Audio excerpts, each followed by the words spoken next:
الحمد لله الذي أشرفنا على سائر الأمم برسالة من اختصه من بين الأنام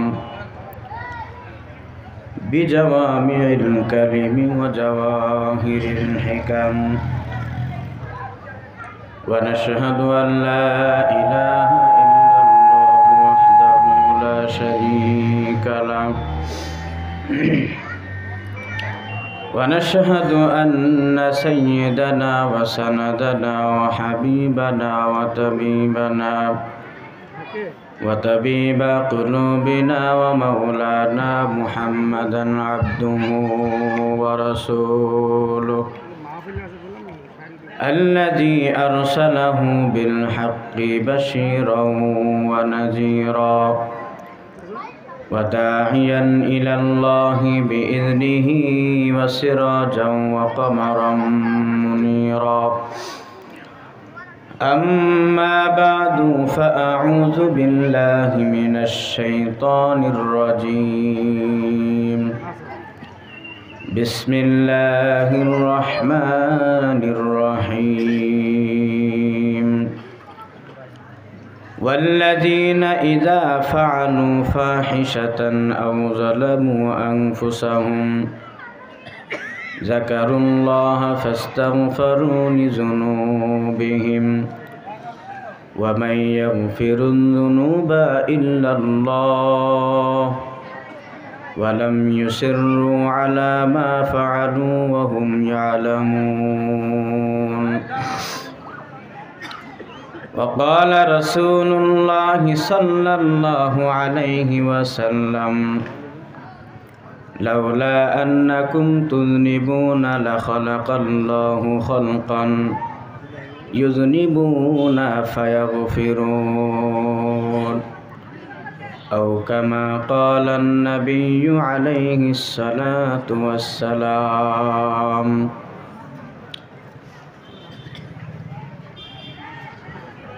وقال سبحانه وتعالى في شأن حبيبه آمرا ومخبرا إن الله وملائكته يصلون على النبي يا أيها الذين آمنوا صلوا عليه وسلموا تسليما। আমরা সকলেই নামাজের ভিতরে যে দুরূদ পাঠ করে থাকি, আমরা সকলে আমার সাথে সমস্যার আওয়াজ দিয়ে বলেন আল্লাহুম্মা সাল্লি আলা মুহাম্মাদিন ওয়া আলা আলি মুহাম্মাদ কামা সাল্লাইতা আলা ইব্রাহিম ওয়া আলা আলি ইব্রাহিম ইন্নাকা হামিদুম মাজিদ। اللهم بارك على محمد وعلى آل محمد كما باركت على إبراهيم وعلى آل إبراهيم إنك حميد مجيد. بلغ العلا بكماله كشف الدجى بجماله حسنت جميع خصاله صلوا عليه وآله. تو شاہ جہاں تو شاہ جہاں जहारा बिगिर जहारा बदिगर मदे ऐ अमिल बलगन उला बिकमानिही कशफद दुजा बिजमानिही हसनत जमीउ खिसालिही صلوا عليه وآله بلغ العلا بكماله كشف الدجى بجماله جنجل حسنت جميع خصاله صلوا عليه وآله यदों में तेरी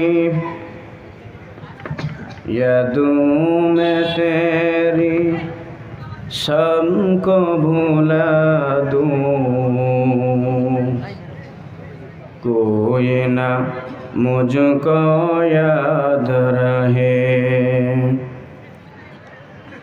यदों में तेरी खुद को भुला दूं कोई ना मुझको याद रहे सब खुशियों को आग लगा दूं खानाए दिलाबाद रहे यदों में तेरी सबको भुला दूं कोई ना मुझको याद रहे सब खुशियों का आग लगा दूं खानाए दिलाबाद रहे ला इलाहा इल्लल्लाह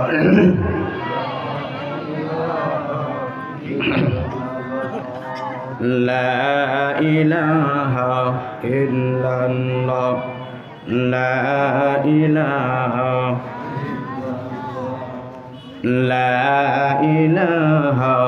इल्लल्लाह ला इलाहा इल्लल्लाह ला इलाहा इल्लल्लाह ला इलाहा इल्लल्लाह ला इलाहा पोस्टर दें इल्लल्लाह ला इलाहा इल्लल्लाह ला इलाहा इल्लल्लाह ला इलाहा ला इलाहा इल्लल्लाह ला इलाहा ला इलाहा इल्लल्लाह ला इलाहा ला इलाहा इल्लल्लाह ला इलाहा ला इलाहा इल्लल्लाह मुहम्मदुर रसूलुल्लाह সকলে বলি সাল্লাল্লাহু আলাইহি ওয়াসাল্লাম আলহামদুলিল্লাহ আলহামদুলিল্লাহ না আলহামদুলিল্লাহ একদিন ব্যাপী তাফসীরুল কোরআন মাহফিল কুষ্টিয়া জেলার দৌলতপুর থানায় অবস্থিত মথুরাপুর ইউনিয়নের দরগাতলা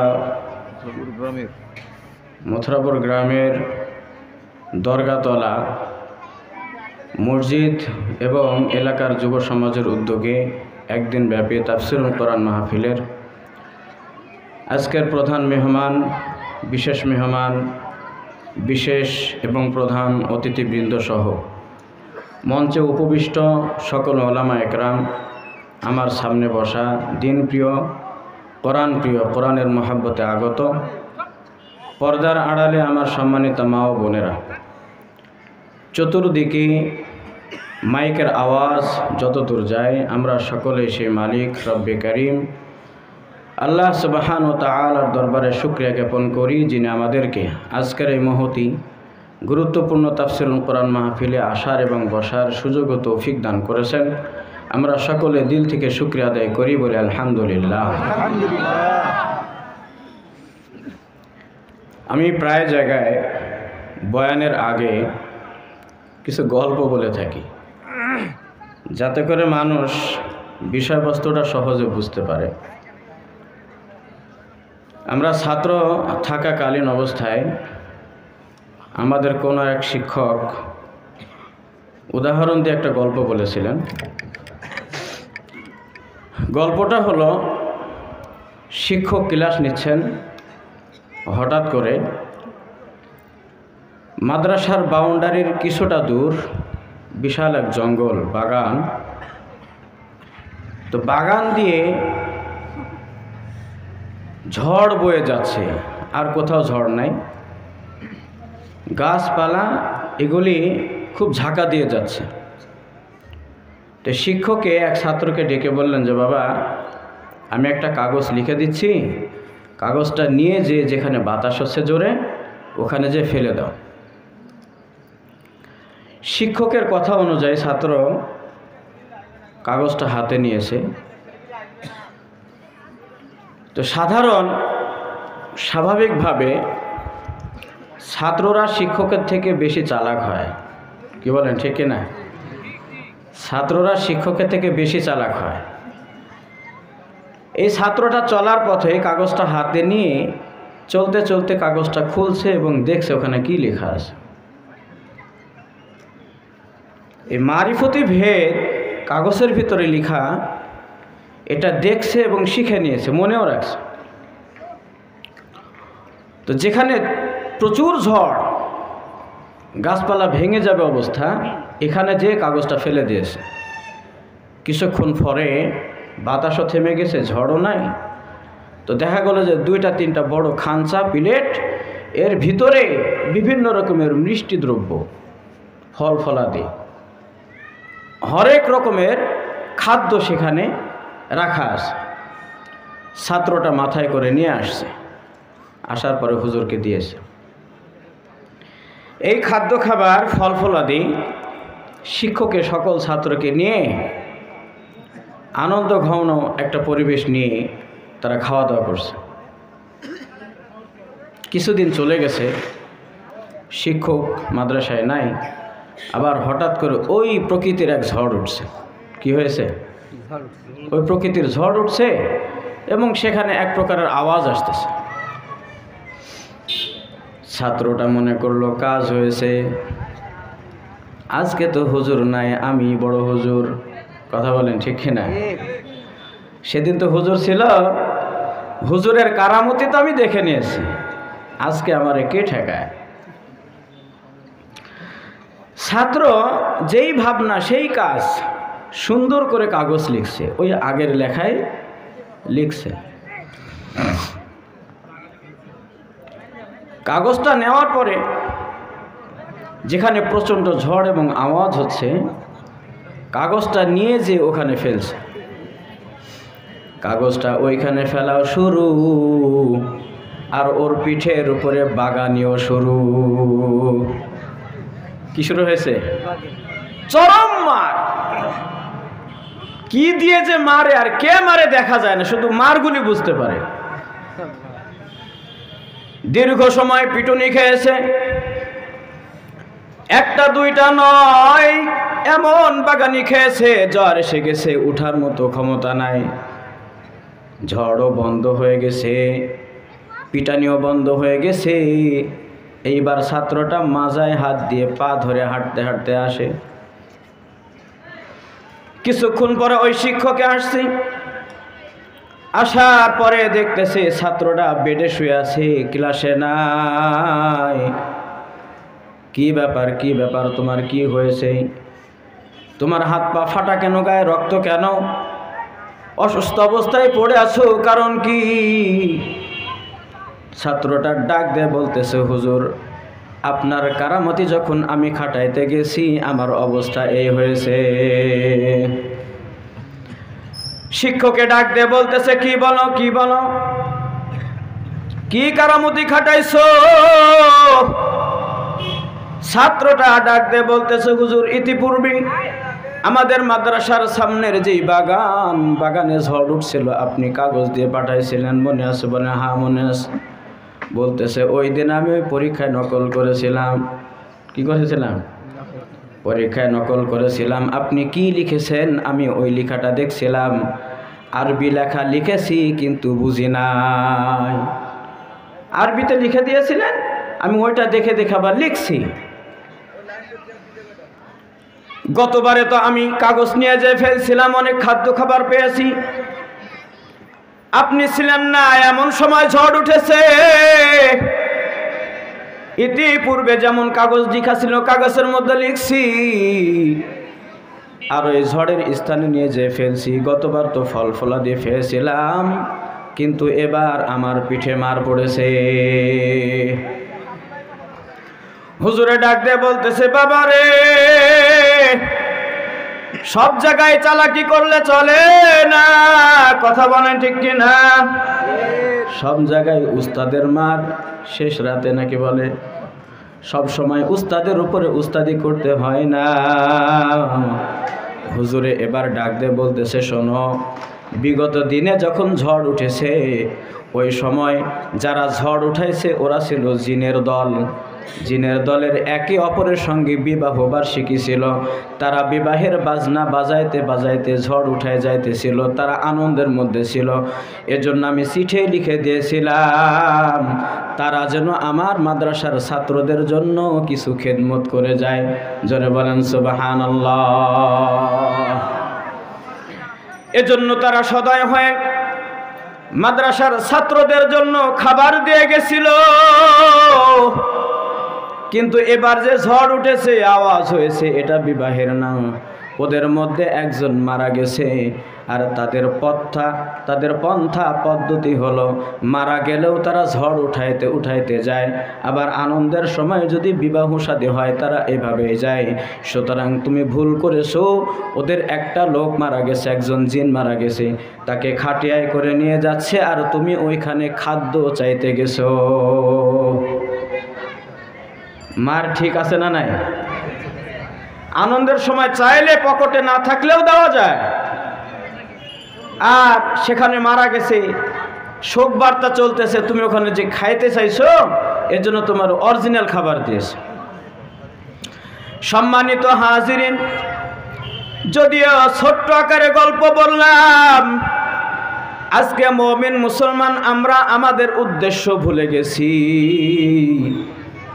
বিভিন্ন প্রোগ্রামে গেলেই দেখা যায় মাহফিল হয়, মাহফিলের ব্যবস্থাপনা ইন্তেজামে কমিটা লাখ লাখ টাকা খরচ করে ধর্মীয় একটা অনুষ্ঠান করে, অথচ দেখা যায় কিছু মানুষ তারা বাইরে এমন পরিবেশ তৈরি করে যারা এই নেক পরিবেশে আসার সুযোগ দেয় না। কথা বলেন ঠিক কিনা?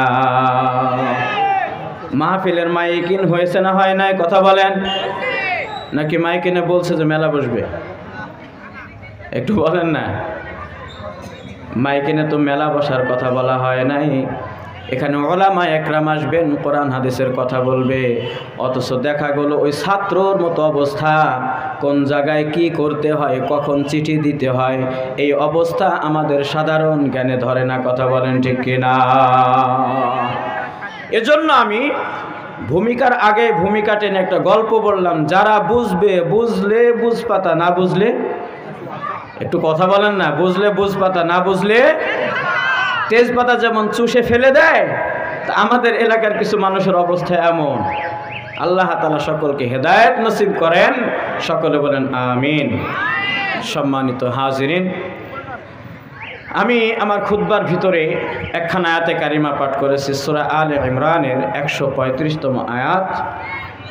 এই সূরাটা কোরআনুল কারিমের স্থান পেয়েছে 3 নম্বর স্থান। সকলে একটু বলেন কয় নম্বর স্থান? আমরা গতানুগতিক ওয়াজ শুনে চলে গেলে হবে না, কিছু কোরআন হাদিস থেকে মাথার মধ্যে কথা নিয়ে যেতে হবে। যাব তো ইনশাআল্লাহ?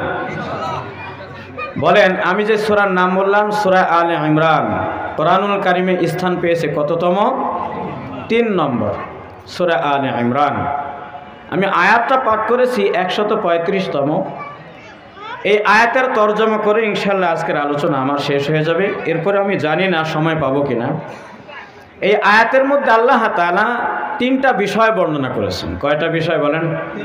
সবাই একটু আঙ্গুল উঁচিয়ে দেখান, কয়টা বিষয়? তিনটার বাইরে কথা হবে না ইনশাআল্লাহ। কয়টা বিষয়? আল্লাহ কবুল করে। হাত নামান। আমার আপনার মালিক ডাক দিয়ে বলেন, ওয়াল্লাযীনা ইযা ফাআলু ফাহিশাতান আও যালামু আনফুসাহুম যাকারুল্লাহা ফাস্তাগফারু লিযুনুবিহিম ওয়া মান ইয়াগফিরুয যুনুবা ইল্লাল্লাহ ওয়া লাম ইউসিররু আলা মা ফাআলু ওয়া হুম ইয়ালামুন। এ দুনিয়ার হায়াতওয়ালা মানুষ, হায়াত আমার আপনার মালিক দান করেছেন। আল্লাহ তাআলা সেই সাথে আমাদের শরীরের ভিতরে কিছু জৈবিক চাহিদা দান করেছেন, ভিতরে নফস দান করেছেন। নফসের কাজ হলো মানুষকে গুনাহের কাজ করানো। শুধু নফস নয়, বাবা আদম আলাইহিস সালাতু ওয়াস সালাম যেদিন পৃথিবীতে আসেন, তার সাথে সাথে আল্লাহ তাআলা শয়তানকে পাঠিয়েছেন। কোরআনুল কারীমের মধ্যে আল্লাহ তাআলা বলেন, ইন্নাহু লাকুম আদুউম মুবিন। শয়তান হলো মানুষের প্রকাশ্য শত্রু, এমন প্রকাশ্য শত্রু যাকে দেখা যায় না। কথা বলেন ঠিক কিনা? শয়তানকে কে দেখছেন? শয়তান আমাদের প্রকাশ্য শত্রু, কিন্তু কোনোদিন কেউ দেখে না। এক অদেখা শত্রু যে আমাদের পিছনে 1 ঘন্টা 2 ঘন্টা নয়, প্রত্যেক দিন 24 ঘন্টা নয়। যেই দিন থেকে মায়ের পেট থেকে আসছি বাবা, মরণের আগ পর্যন্ত এই শত্রু আমাদের সাথেই থাকবে। আর ভিতরে যে নফস আছে, শয়তান এই নফসকে সদা সর্বদাই চার্জ দিতে থাকে। কি দিতে থাকে বলেন?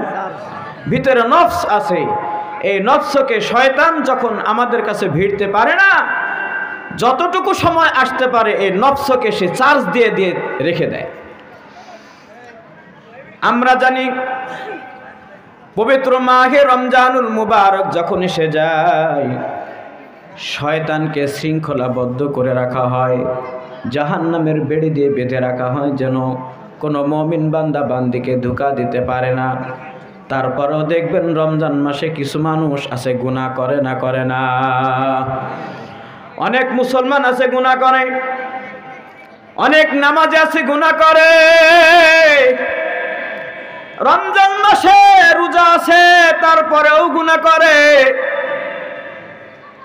ওই যে শয়তান যদিও রমজান মাসে জাহান্নামের শিকল দিয়ে বাঁধা, তারপরেও এই নফসে আম্মারার উপরে এমন চার্জ করে দেয়, রমজান মাস শেষ হয়ে যায় কিন্তু নফসের ওই চার্জ ফুরায় না। কথা বলেন ঠিক কিনা? আমার আপনার মালিক ডাক দিয়ে বলেন, ওয়াল্লাযীনা ইযা ফাআলু ফাহিশাতান আও যালামু আনফুসাহুম। জোরে বলেন আল্লাহু আকবার। আমার আপনার মালিক ডাক দিয়ে বলেন, বান্দারে, যেই শয়তান তোমার পিছনে 1 ঘন্টা 2 ঘন্টা নয়, 24 ঘন্টা নয়, বছর নয়, তোমাদের হায়াতে জিন্দেগি যেই দিন থেকে শুরু হয়েছে মউত পর্যন্ত যেই শয়তান তোমাদের পিছনে লেগে আছে, যেই শয়তান তোমাদের নফসে আম্মারের উপরে সদা সর্বদাই চার্জ করতে থাকে, ওই শয়তান ও নফসে আম্মারা মানুষকে গুনাহের কাজ করায়। কে করায়? জোরে বলেন। মানুষ কখনোই সহজে গুনাহের কাজ করে না, বরঞ্চ শয়তান ও নফসে আম্মারা মানুষকে গুনাহের কাজ করায়। আমার আপনার মালিক ডাক দিয়ে বলেন, বান্দারে, কখনোই কোনোদিন তুমি নৈরাশ হবা না। অনেক বান্দা বান্দি দেখা যায়, তাদেরকে যদি ইসলামের দাওয়াত দেওয়া যায়, নামাজের দাওয়াত দেওয়া যায়, নেক আমলের দাওয়াত দেওয়া যায়, তারা তখন বলে, আহা আমার নামাজ হবে না, আমার সমস্যা এই সমস্যা ওই সমস্যা, আমার শরীর নাপাক, অমুক তমুক, বলে কি বলে না? তার মানে সে বলতে চাই, অনেকে আছে দেখবেন শয়তান এমন ধোঁকা দিয়েছে, বলে আমার নামাজই হবে না। বলে কেন? বলে আমি তো মিথ্যা কথা বলি। বলে কি না? আমার অনেক দোষ, আমি মিথ্যা কথা ছাড়তে পারি না, আমি হারাম ছাড়তে পারি না। বিভিন্ন উসিলা দিয়ে সে বলে আমি গুনাহগার, আমার নামাজ হবে না, আমার রোজা হবে না, ইবাদত হবে না। আমার আপনার মালিক ডাক দিয়ে বলেন, না বান্দা না, তুমি এই কথা বলো না।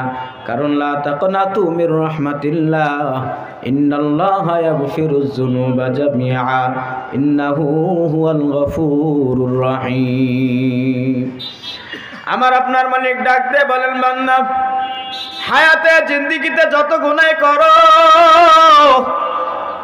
ভুলে যেও না আমার নাম রহমান, আমার নাম রহিম।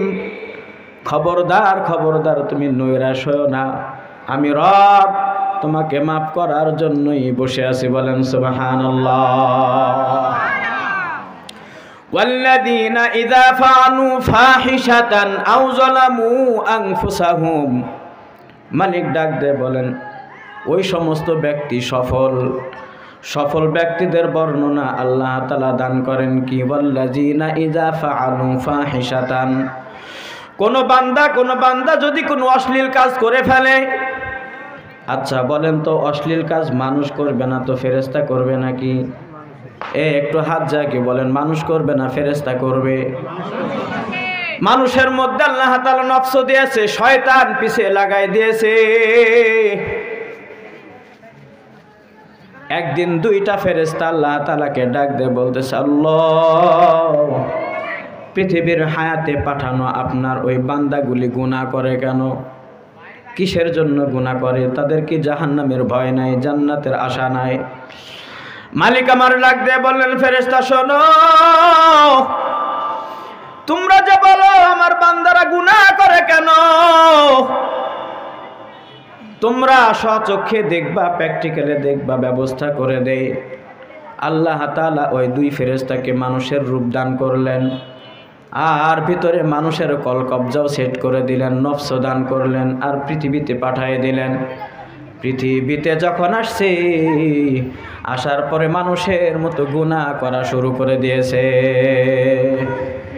ইতিপূর্বে কোনোদিন গুনাহ করে না। এই ফেরেশতায় যখন গুনাহ করছে, জিনা পর্যন্ত করছে, মালিক আমার আল্লাহ তাআলা ডাক দিয়ে বলেন, এখন বলো তোমরা কোন শাস্তি নিবা?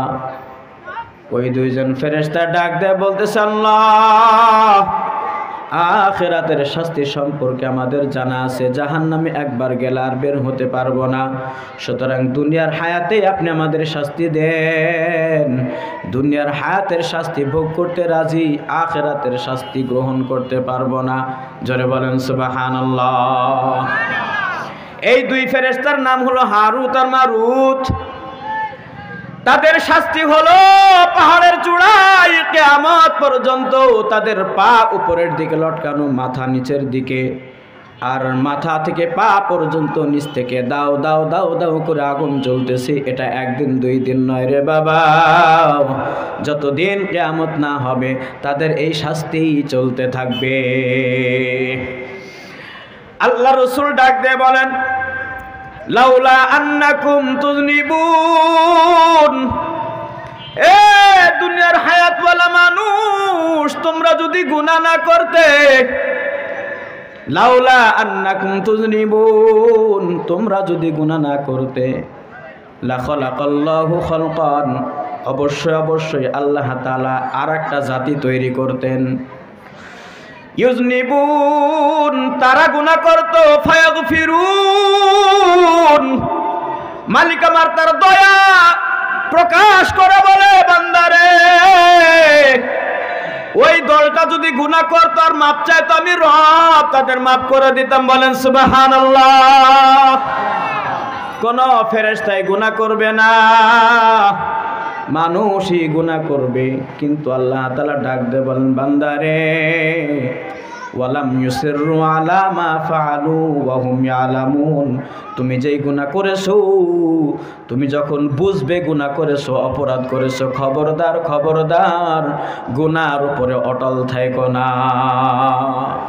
গুনাহর উপরে অটল থাকাটাই হলো অন্যায়। কথা বলেন ঠিক কিনা? والذين إذا فعلوا فاحشة أو ظلموا أنفسهم মালিক আমার আল্লাহ ডাক দিয়ে বলেন, কোন বান্দা কোন বান্দি যদি অপরাধ করে, অশ্লীল কোনো কাজ করে ফেলে, নিজের ওপরে গুনাহ করে যদি সে জুলুম করে ফেলে, আল্লাহ তাআলা বলেন যাকারুসমুল্লাহ ফাআলু ফাহিশাতান আও যালামু আনফুসাহুম যাকারুল্লাহ, তুমি সাথে সাথে ওই রবের কদমে পড়ে যাও। যদি অশ্লীলতা হয়ে যায়, গুনাহ হয়ে যায়, ক্ষমা চাইতে হবে কার কাছে? জোরে বলেন, একটু জোরে বলেন, কার কাছে? গুনাহ ক্ষমা করনেওয়ালা কে? আর জোরে চিৎকার দিয়ে বলেন কে?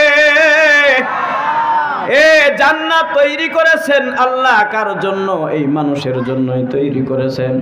আল্লাহ তাআলা নিজে বসবাস করবেন জান্নাতে, এজন্য জান্নাত তৈরি করে নাই। আমার আপনার মালিক বলতেছে, বান্দারে আমি জান্নাত তৈরি করেছি তোমার জন্য। বলেন সুবহানাল্লাহ।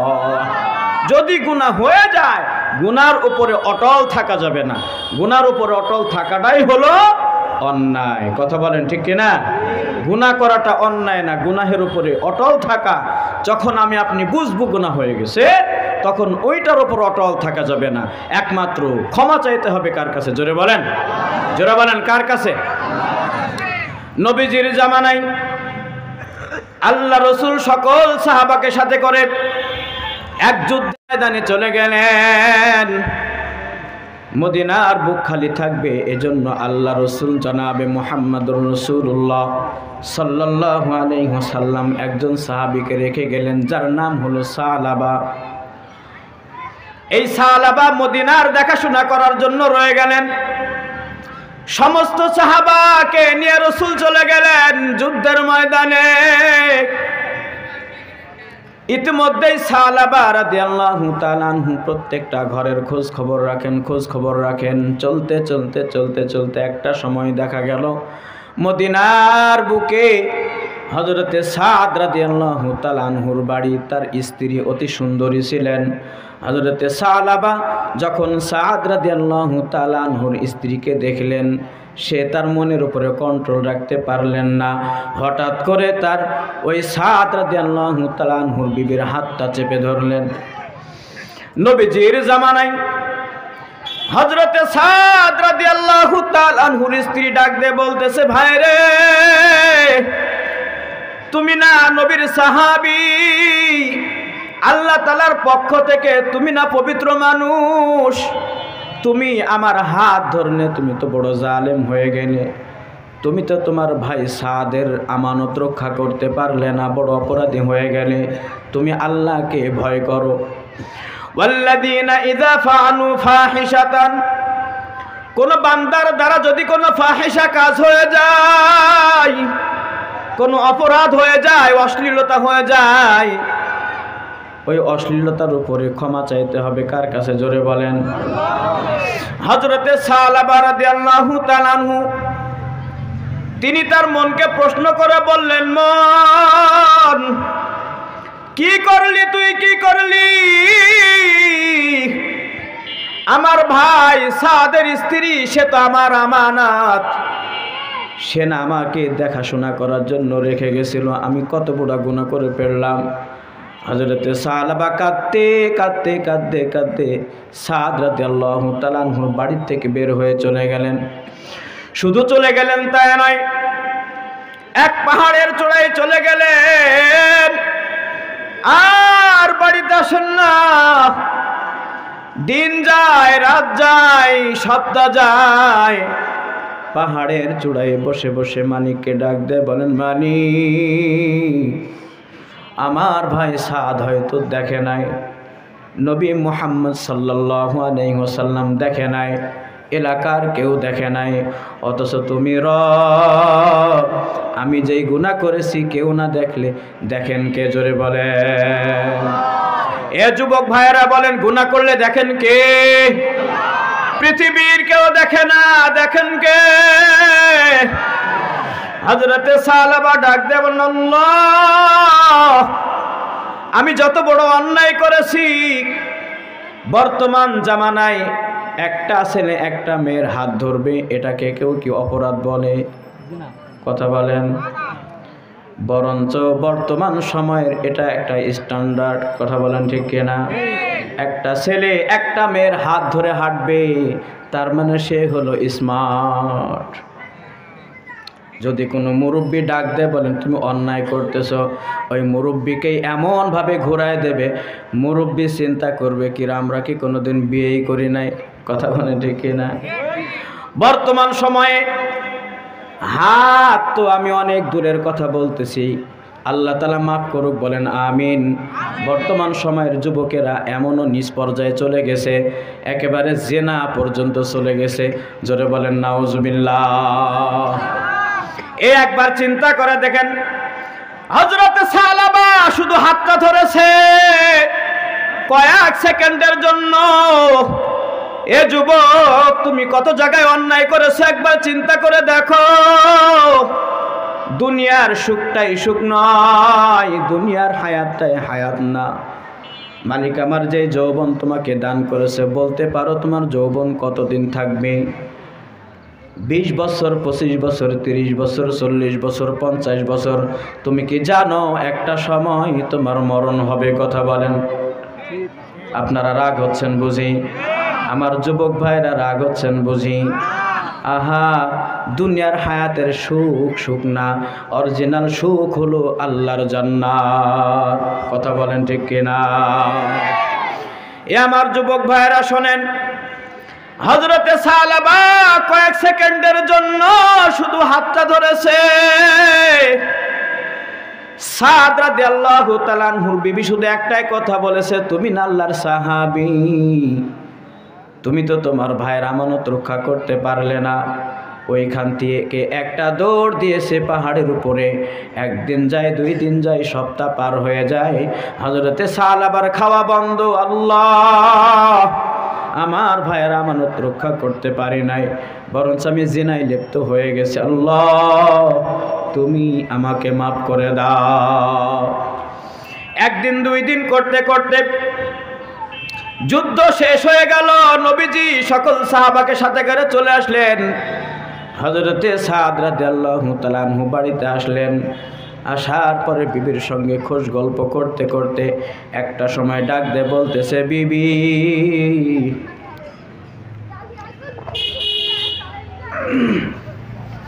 আমার বন্ধু সালাবা কোথায়? মদিনাতে আসলাম বেশ কিছুদিন হইল, কিন্তু তার দেখা পায় না। বিবি ডাক দিয়ে বলতেছে, প্রাণের স্বামী, আপনার আমানত রক্ষার জন্য যে সালাবাকে রেখে গেছেন, সে আমানত রক্ষা করতে পারে নাই। সে একদিন রাতের বেলায় আমার হাত চেপে ধরছে।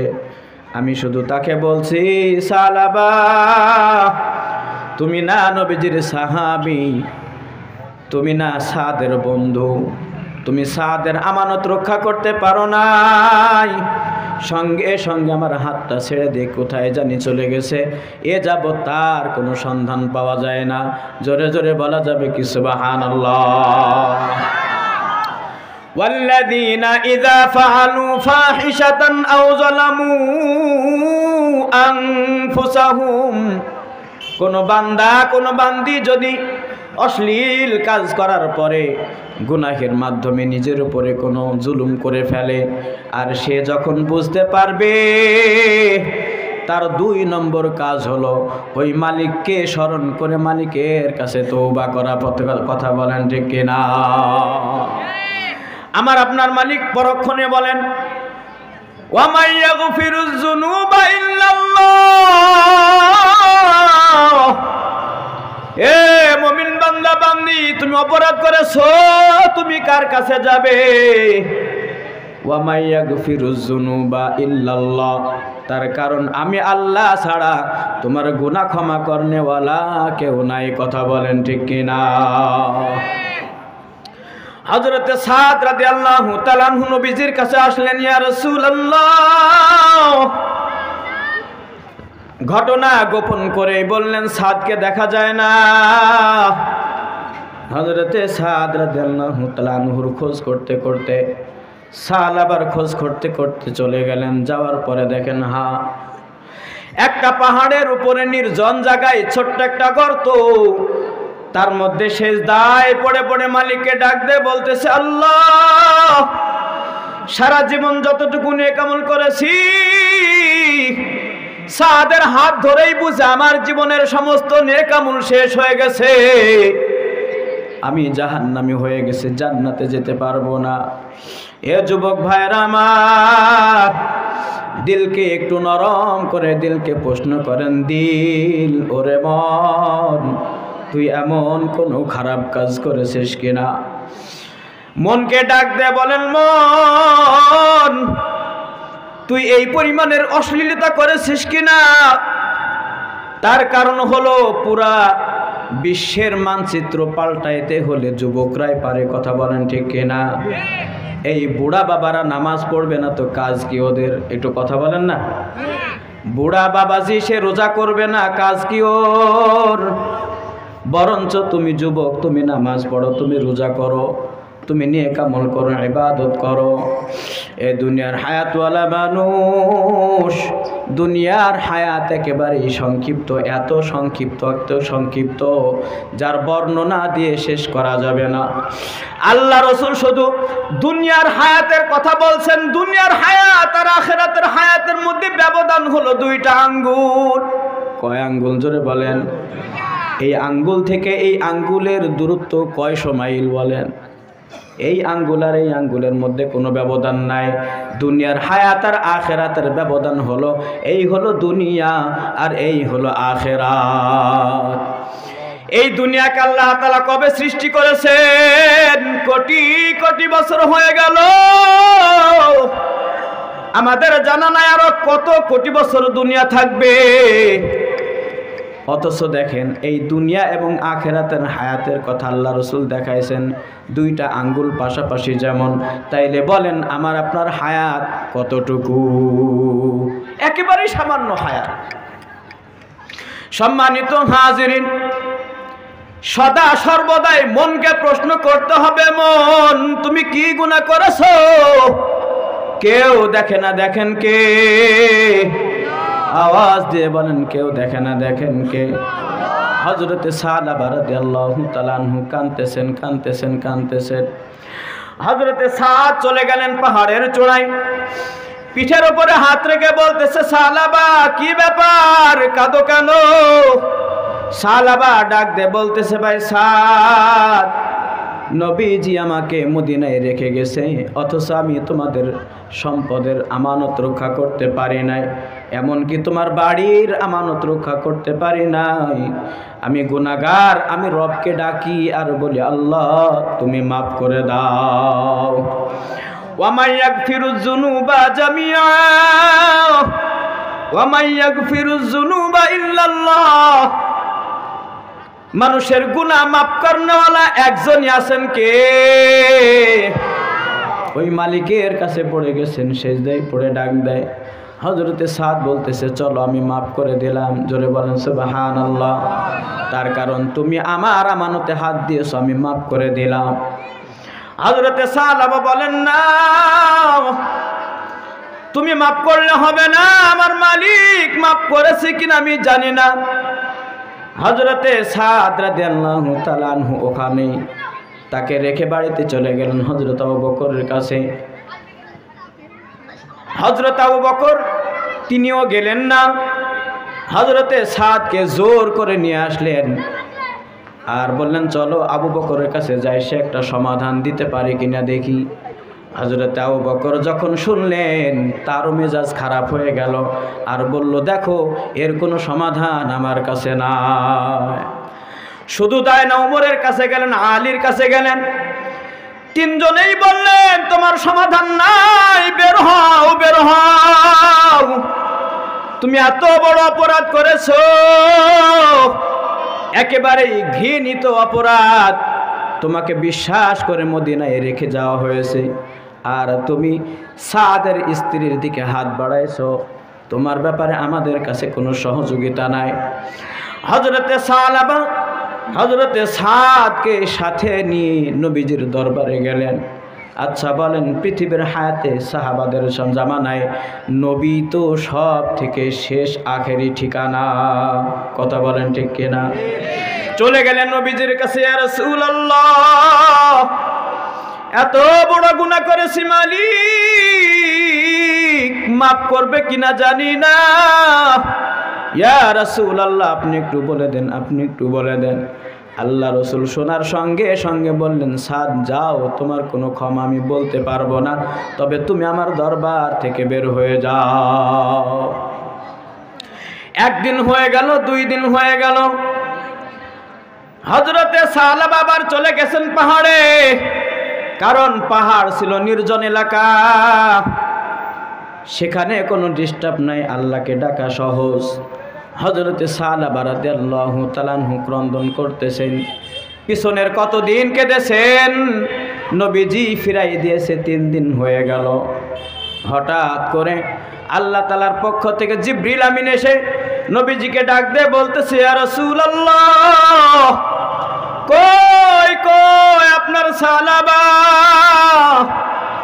আপনি যখন যুদ্ধের ময়দানে গেছেন সে তার অপরাধ বোধ বুঝতে পেরেছে, আর তখন থেকে কান্নাকাটি শুরু করেছে, এ যাবৎ সে কোনোদিন পানাহারও করে নাই। বলেন সুবহানাল্লাহ।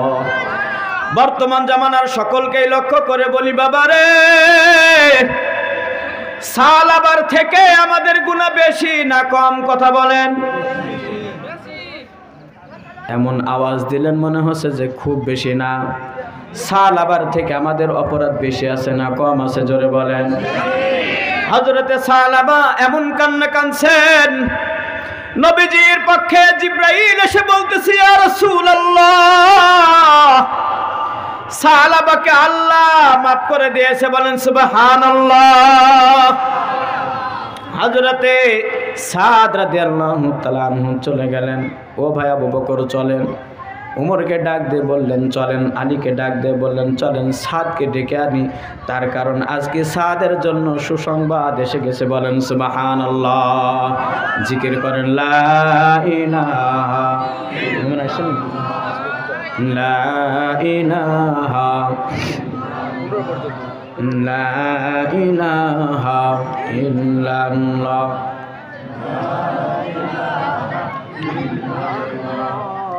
লা ইলাহা লা ইলাহা লা ইলাহা ইল্লাল্লাহু মুহাম্মাদুর রাসূলুল্লাহ। সকলেই বলি সাল্লাল্লাহু আলাইহি ওয়াসাল্লাম। এই সবাই একটু বলেন তো তওবার নিয়াত করা যাবে কিনা? যাদের সালাবার থেকে গুনাহ বেশি হাত ওঠান। হযরতে সালাবার থেকে গুনাহ যার যার বেশি হাত উঠান। গুনাহ ক্ষমা করনে ওয়ালা কে? জোরে বলেন। একটু চিৎকার দিয়ে বলেন কে? হাত নামান, আল্লাহ সকলের হাতকে কবুল করেন। বলেন আমিন। গুনাহ থেকে তওবা করার নিয়াত করলে আল্লাহ মাফ করে দেয়। জোরে বলেন সুবহানাল্লাহ। বনি ইসরাইলের একজন জালেম ছিল, যার নাম হলো কিফিল। এলাকার মানুষরা সকলে জানতো জালেম কিফিল। সে এমন জালেম ছিল, কোটি কোটি টাকার মালিক। তার একটাই ব্যবসা ছিল, সেইটা হলো সুদের ব্যবসা। কিসের ব্যবসা? কিসের ব্যবসা? সুদের ব্যবসার কথা বললে আওয়াজ কমে যায়, কারণ বুঝে না। সুদের আওয়াজ কম হয় কেন? আল্লাহ মাফ করেন। বলেন আমিন। সুদের ব্যবসা ছিল, মানুষকে টাকা দিত, মাসের পর মাস চক্রহারে বাড়াইতো। তৎকালীন জামানার একজন মহিলার বেশ কিছু টাকার প্রয়োজন হলো। জালিম কিফিলের কাছে যেয়ে বলল, কিফিল আমি তোমার কাছে কিছু টাকা ধার চাই, আমি যখন পারি দেব। কিফিল ডাক দিয়ে বলতেছে, আমার কাছে টাকা নাই। দেখবেন যারা সুদের ব্যবসা করে তাদের কাছে টাকা থাকে না যদি ধার চান, আর যদি বলেন যে ধার না, ওই সিস্টেমে দেন, তাহলে সাথে সাথে বের করে দেবে। এই কিফিল ডাক দিয়ে বলতেছে, আমার কাছে টাকা নাই। মহিলা ডাক দিয়ে বলতেছে, দেখো আমার খুব প্রয়োজন। বলতেছে, হ্যাঁ টাকা দিতে পারি, যদি টাকার বিনিময়ে টাকা দিতে হবে। তার মানে সুদের ব্যবসা, সুদের লেনদেন করতে হবে। মহিলা ডাক দিয়ে বলতেছে, ভাই রে, যদি তোমার সুদের টাকা দেওয়ার মতো আমার ক্ষমতা থাকতো তাইলে আমি কোনোদিন তোমার কাছে টাকা নিতে আসতাম না। এমন বিপদে কিছু মানুষ পড়ে না? একটু কথা জোরে বলেন, পড়ে না? কিছু মানুষ আছে প্রকৃতই তার টাকার প্রয়োজন, কিন্তু কারো কাছে টাকা চাইলে ধার দেয় না। অবশেষে গুনাহের আশ্রয় নেওয়ার আল্লাহ তাআলা মাফ করেন, বলেন আমিন। এই জালেম কিফিল ডাক দিয়ে বলতেছে, শোনো, তুমি যদি টাকার সুদ দিতে নাও পারো, আর একটা পথ আছে। বলে কি পথ? বলতেছে, হ্যাঁ, টাকা দেওয়া লাগবে না, তুমি দেখতে সুন্দর আছো, তার মানে তোমার শরীরের বিনিময়ে সুদ দিতে পারি। একটু জোরে জোরে বলেন নাউজুবিল্লাহ। এই মহিলা এতই অপারগ ছিল, এতই অপারগ, তৎকালীন জামানায় 60 দিরহাম তার কাছে নিলেন আর রাজিও হয়ে গেলেন, করার কিছু নাই, টাকা প্রয়োজন। একদিন 2 দিন যায়, নির্ধারিত সময় চলে আসলো। নির্ধারিত সময় আসার পরে জালেম কিফিল যে বলতেছে, মহিলা, আজকে না তোমার সুদ ঘুরাই দেওয়ার কথা, তার মানে আজকে তোমার সঙ্গে আমি থাকবো। রাত্রি গভীর হয়ে গেল, জালেম কিফিল গুনাহের জন্য উদ্যত সামনে চলে গেছে। যাওয়ার পরে দেখে মহিলা ভয়ে থর করে কাঁপতেছে। ইতিহাসের কিতাবের মধ্যে লেখা আছে, এই জালেম এমন কোনো গুনাহ ছিল না, করতো না। বনি ইসরাইলের জামানার এই জালেম কিফিল এমন কোনো গুনাহ ছিল না, করতো না। সকল প্রকারের গুনাহের উস্তাদ, একটার পর একটা গুনাহ করেছে, কোনোদিন তার কলিজা কাঁপে নাই। যখন এই মহিলার কাছে গেছে, মহিলা থর করে কাঁপতেছে। জালেম কিফিল ডাক দিয়ে বলতেছে, কি ব্যাপার, কাঁপো কেন, কি ব্যাপার? মহিলা ডাক দিয়ে বলতেছে, ভাই রে, এলাকার মধ্যে আমি এমন একজন মহিলা, কোনদিন আমি জেনা করি নাই। জোরে বলেন সুবহানাল্লাহ। কোনদিন আমি জেনা করি নাই, অথচ বিপদে পড়ে আজকে আমি জেনায় জড়িত হয়ে যাব। তুমি আমার সঙ্গে জেনা করবে, আমার জীবনের পবিত্রতা শেষ হয়ে গেল। এই কিফিল ডাক দিয়ে বলতেছে, শোনো, তোমার কি এই কথাটা সেই দিন মনে ছিল না? ডাক দিয়ে বলতেছে,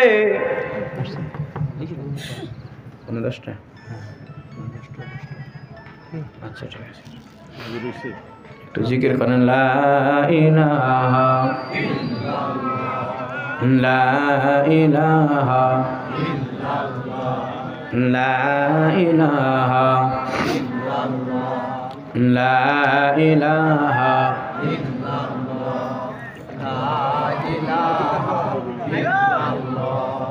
লা ইলাহা ইল্লাল্লাহ, লা ইলাহা ইল্লাল্লাহ, লা ইলাহা ইল্লাল্লাহ, লা ইলাহা ইল্লাল্লাহ, লা ইলাহা ইল্লাল্লাহ, লা ইলাহা ইল্লাল্লাহ, মুহাম্মাদুর রাসূলুল্লাহ।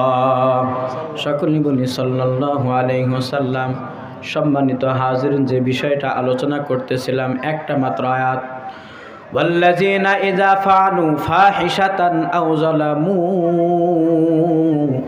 মালিক ডাক দিয়ে বলেন, বান্দা বান্দি, তোমার যদি কখনো তোমার দ্বারা অশ্লীল কাজ হয়ে যায়, অথবা গুনাহের কারণে তুমি নিজের উপরে কোনো জুলুম করে ফেলো, অন্তত পক্ষে তুমি আমি রবের কাছে ক্ষমা চাইবা। কার কাছে? জোরে বলেন। ওয়া মাইয়াগফিরুজ যুনুবা ইল্লাল্লাহ। মালিক ডাক দিয়ে বলেন, বান্দারে, তুমি যেই গুনাহ করেছো, এই গুনার গুনাহ, তোমার এই গুনাহ মাফ করনেওয়ালা আমি রব ছাড়া কেউ নাই। জোরে বলেন সুবহানাল্লাহ। এই জালেম কিফিল এবার ডাক দিয়ে বলতেছেন, মহিলা, যেই দিন তুমি টাকা নিয়েছিলে সেই দিন তোমার এই কথা মনে ছিল না? মহিলা ডাক দেয় বলতেছে, ভাই রে, বিপদে পড়ে তোমার কাছ থেকে টাকা ধার নিয়েছি, আমি সুদ দিতে পারি নাই, কিন্তু আমার বড় ভয় হয় আজকে যদি তোমার সঙ্গে জেনা হয়, কবর হবে, হাসর হবে, কিয়ামতের ময়দান হবে, ওই রবের সামনে আমি একজন জেনাকারিনী মহিলা হিসাবে উঠা লাগবে। এই ভয়টাকে আমাদের মধ্যে আছে? আছে। যাদের আছে আল্লাহ কবুল করেন, বলেন আমিন। আর যাদের নাই তারা অবশ্যই অবশ্যই নিজের দিলটাকে একটু বোঝাইতে হবে। মহিলা সে যখন এই কথা বলতেছে, ভাইরে, দুনিয়ার হায়াত একদিন শেষ হবে, কবর আছে, হাসর আছে, মিজান আছে, ওই রবের সামনে জিনাকারিনী হিসাবে উঠব। এই যে সামান্য একটা কথা, বনি ইসরায়েলের সব থেকে বড় জালেম, যার জীবনে কোনো গুনাহ নাই, যা করে নাই, এই জালেম কিফির কথাটা শোনার সঙ্গে সঙ্গে দিলের মধ্যে আঘাত লেগেছে। আঘাত লাগার পরে বলতেছে, বোন রে, আমি আমার হায়াতে কত গুনাহ করেছি, কত গুনাহ করেছি, কোনোদিন আমার এই ভাবনার উদয় হয় নাই, বরঞ্চ আমি আজকে তোমার সঙ্গে জেনায় লিপ্ত হতে এসেছি, অথচ আমার এত গুনাহ কোনোদিন বুক কাঁপলো না, আর তুমি মাত্র একটা গুনাহ করবে, তোমার শরীর থরথর করে কাঁপতেছে। বোন রে, যাও যাও যাও, তোমার সঙ্গে জিনা তো করবই না, বরঞ্চ তুমি যে আমার কাছে 60 দিরহাম নিয়েছো, আমি তোমাকে ক্ষমা করে দিলাম। বলেন সুবহানাল্লাহ। এই মহিলার কাছ থেকে ঘুরে আসলেন। ঘুরে আসার পরে রাতের বেলায় ওই মালিককে ডাক দিয়ে বলতেছেন, আল্লাহ, একজন সাধারণ মহিলা একটা গুনাহ করবে তো ভয়ে থরথর করে কাঁপতেছে মালিক, আমি আমার হায়াতে কত গুনাহ করলাম, অথচ আমার বুকটা কোনোদিন কাঁপে নাই। আল্লাহ, ওই মেয়েটা যেমন কিয়ামতের ময়দানে উঠবে, আমি কিফিলত ওই কিয়ামতের ময়দানে তোমার সামনে উঠা লাগবে। কথা বলেন ঠিক কিনা? এই মরার পরে উঠা লাগবে না? লাগবে না? কথা জোরে বলেন। ওয়াল বাসি বাদাল মাউত, ইমানের একটা ধাপ হলো মরণের পরে পুনরায় জীবিত হতে হবে, এই কথার উপরে বিশ্বাস থাকা লাগবে। মরণের পরে আবার জীবিত হওয়া লাগবে। আমরা মানি না? মানি সবাই? কিয়ামতের ময়দানে এক বান্দায় ডাক দিয়ে বলবে, ইন্নালি করিন, দুনিয়ার হায়াত আমার এক বন্ধু ছিল, সদা সর্বদাই আমাকে বোঝাতো, এই কিরে, নামাজ পড়ে কি হবে, রোজা করে কি হবে, নেক ইবাদত করে কি হবে, তুই কবে মরবি ঠিক নাই, কবে কিয়ামত হবে ঠিক নাই, আবার ওয়াল বাসি বাদাল মাউত হবে কিনা তারও কোনো প্রমাণ নাই, সুতরাং তোর কোনো ইবাদত করার দরকার নাই। কিয়ামতের ময়দানে অপরাধীরা এইভাবে বলতে থাকবে। সুতরাং ইমানের একটা অংশের নাম হলো ওয়াল বাসি বাদাল মাউত, মরণের পরে আবার আল্লাহ তাআলা পুনরায় জীবিত করবে। শুধু তাই না বাবা, তাই না, আল্লাহ রাসূল জনাবে মুহাম্মদুর রাসূলুল্লাহ সাল্লাল্লাহু আলাইহি ওয়াসাল্লাম একদিন বর্ণনা করলেন। হযরত আয়েশা সিদ্দিকা রাদিয়াল্লাহু তাআলা আনহা শুনলেন বর্ণনাটা। কি বর্ণনা? আল্লাহ রাসূল বললেন, যেই দিন কিয়ামত হবে সেই দিন সকলেই উলঙ্গ হয়ে কবর থেকে উঠবে। হযরত আয়েশা ডাক দিয়ে বললেন, ইয়া রাসূলুল্লাহ, আমার পরনেও কি কোনো কাপড় থাকবে না? আল্লাহ রাসূল বললেন, না আয়েশা, না, তোমার পরনেও কোনো কাপড় থাকবে না, সকলেই উলঙ্গ থাকবে। হযরত আয়েশা মাথাটা নিচু করে ডাক দিয়ে বলতেছেন, ইয়া রাসূলুল্লাহ, কত বড় লজ্জার কথা, যেই দিন একটা দুইটা নয়, কোটি কোটি মানুষ কবর থেকে উঠবে আর সকলে উলঙ্গ থাকবে। আল্লাহ রাসূল ডাক দিয়ে বলেন, আয়েশা, তুমি যেই কথাটা ভাবতেছো ওই ভাবনাটা কারোর মধ্যে আসবে না। ইয়াউমা তারাউনাহা তাযহালু কুল্লু মুরদিআতিন আম্মা আরদাত ওয়া তাদউ কুল্লু যাতিন হামলিন হামলাহা ওয়া তারান নাসা সুকারা ওয়া মা হুম বিসুকারা। যেই সময় কিয়ামত হবে, কোন মেয়ের গর্ভে যখন বাচ্চা থাকবে, বাচ্চা প্রসব হওয়ার ডেট আসার অনেক আগেই বাচ্চা প্রসব হয়ে যাবে শুধু কিয়ামতের ভয়ে। মা পৃথিবীর হায়াতে সব থেকে বেশি ভালোবাসে সন্তানকে, সন্তানকে দুগ্ধ পান করাইতেছে, কিয়ামত শুরু হয়ে যাবে। মায়ের হাত থেকে কখন সন্তানটা নিচে পড়ে যাবে, সন্তানের বুকের উপরে পা দিয়ে সামনের দিকে হাঁটবে, ওই মায়ের কোনো ঠিক থাকবে না। তাহলে চিন্তা করেন কিয়ামত কত ভয়াবহ। আল্লাহ রাসূল বলেন, আয়েশা শুনে নাও, ওই দিন কিয়ামত এত ভয়াবহ হবে, কেউ কারোর দিকে তাকাবে তো দূরের কথা, সবাই বলবে ইয়া নাফসি ইয়া নাফসি, আমার কি হবে।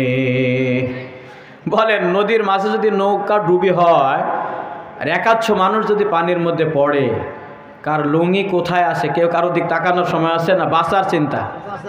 একটু কথা বলেন না, বাঁচার চিন্তা না লুঙ্গির চিন্তা? লুঙ্গির চিন্তা করলে কি বাঁচবে? তো কিয়ামত তো তার থেকে কত কোটি কোটি গুণ ভয়াবহ অবস্থা। সেই দিন কে উলঙ্গ থাকলো আর কার পরনে কি আছে এটা দেখার সময় কারো, সবাই তখন বলবে ইয়া নাফসি ইয়া নাফসি। এই দিন তো মোটামুটি এই এলাকার মানুষের জন্য আসবে না, কিয়ামত আসবে সবার জন্য আসবে। আল্লাহু আকবার। আল্লাহ মাফ করেন, সকল বলেন আমিন।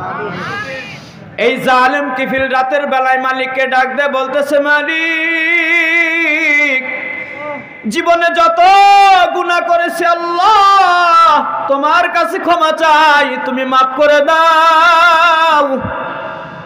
এই কথা বলতে বলতে বলতে বলতে রাতের বেলায় শুয়েছে, আর সকালের সূর্য দেখে নাই, সকালের সূর্য তার চোখে আর ওঠে নাই, তার মানে মারা গেছে। দেখবেন এলাকার কোনো খারাপ মানুষ যদি মারা যায়, মানুষ হয়তো একবার ইন্না লিল্লাহ পড়ে আর 100 বার আলহামদুলিল্লাহ বলে, বলে না? বলে না? খারাপ মানুষ মারা গেলে হয়তো একবার ইন্না লিল্লাহ বলবে আর বাকি টাইমটা বলবে আলহামদুলিল্লাহ। আরে জালেম, তুই আজকে মরলি কেন? আরও যদি 1 মাস আগে মারা যাইতি ভালো হতো। এই জালেম কিফিল মারা গেল। পরের দিন সকালবেলায় যখন এলান হয়ে গেল জালেম কিফিল মারা গেছে, এলাকার ছোট বড় মেজো নারী পুরুষ যে যেখানে আছে সকলে স্লোগান বের করলো, দেশে এখন শান্তি, জালেম কিফিল মারা গেছে। সকলে আনন্দ মিছিল করতে লাগলো,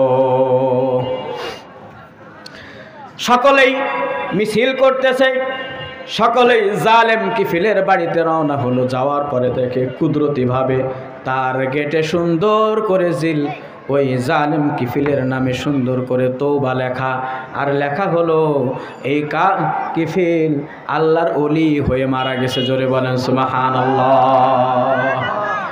এ বাবাজিরা, পর্দার আড়ালের মা বোনেরা, আল্লাহ রাসূল বলেন, লাউলা আন্নাকুম তুজরিবুন, এ বান্দা তোমরা যদি গুনাহ না করতে, লা খালাকাল্লাহু খালকান, আমি রব অন্য আরেকটা জাতি তৈরি করতাম, জাতি বানাইতাম। ইয়াজনিবুনা ফায়াগফিরুন, তারা গুনাহ করত আর আমি রব তাদেরকে মাফ করে দিতাম। বলেন সুবহানাল্লাহ। মানুষের আদত গুনাহ করবে।